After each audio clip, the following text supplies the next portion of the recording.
When I came out of the Navy, I had bought a Fender.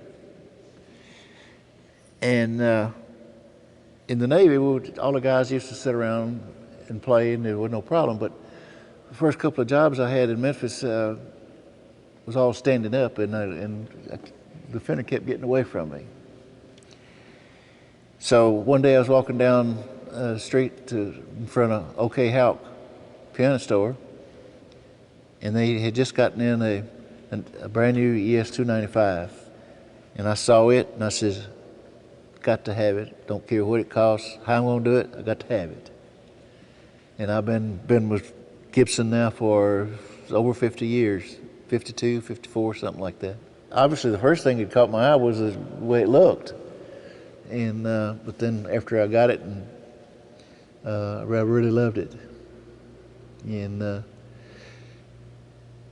course, I guess like doing anything after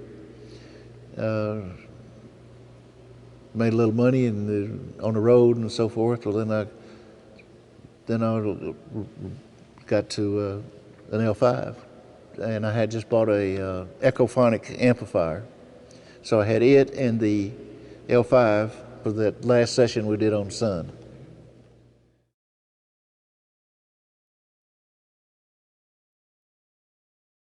I was interested in what he could do more than the way he was dressed or anything like that. And we sat around the house for 2 or 3 hours, I guess. He was just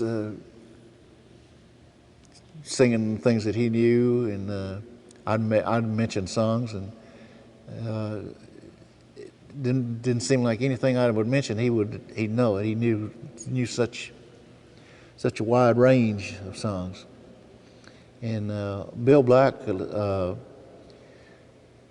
was working with me in the band, also only lived a few doors down from me.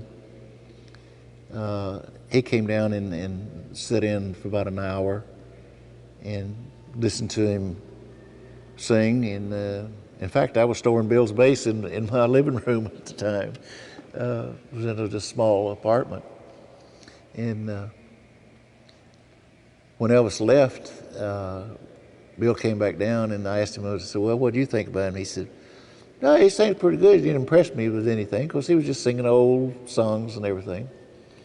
And so I told Bill, I said, well, I'll call Sam and give him what our thoughts and see what he says. And but anyway, I called Sam and give him mine and Bill's ideas, and he said, well, I'll call him and ask him to come into the studio tomorrow night, and we'll see what we can come up with, or something to that effect, you know. And that was the beginning of all hell broke loose, didn't it? He started just singing different things that he knew. On mic, of course, he was listening. Sam was in the control room listening to him. Bill would think of things and ask him if you know so-and-so, and every once in a while Sam would stick his head out and say, hey, you know, sing so-and-so, do you know it? And he'd seem like he knew every song in the world. It didn't matter. And about, I guess around 9:30, 10 o'clock that night, it was still fairly early. And Bill and I both had to go to work the next day, and we was just about ready to hang everything up and go home. When Elvis, he stood up, and to me, looking back on it, was just like it was nervous energy that he stood up and started just banging on the guitar and singing "That's All Right, Mama." And the door to the control room was open. Sam stuck his head out again. He said, "What are you guys doing?" I said, "Just goofing around." And he said, "Well, let me hear some more of that. Just get back on mic." So that sounded pretty good. And there we go. That was it. It was a couple of days later that neither Bill or I we didn't know that Sam had cut a demo and taken it down. I've heard different stories on that, where that Dewey came to the studio and then heard it, and but I do know that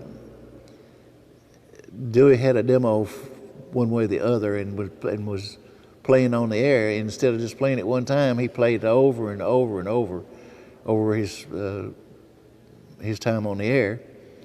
And he had actually called and gotten a hold of Elvis's mother that night and asked him to come over.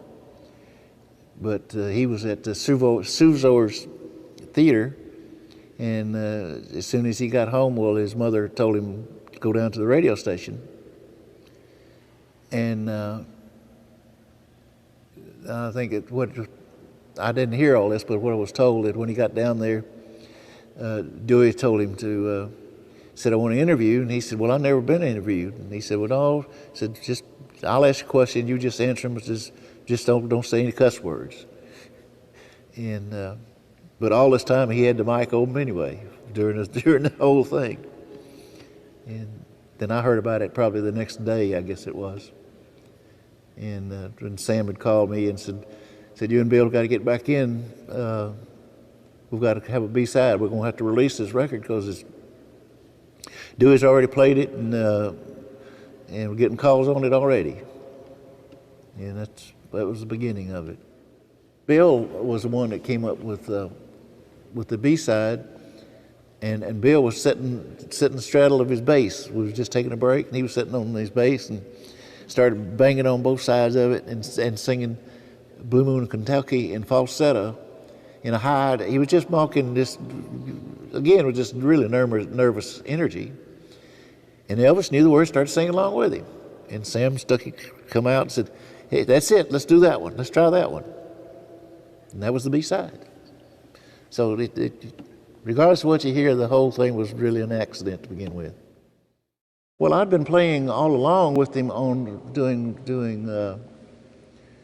sessions, but see, when he went into the movies, he didn't do any personal appearances when he started doing that. So he had that long stretch of those ridiculous movies, and then when he finally did this one television show, that's when myself and DJ went out and joined him for that.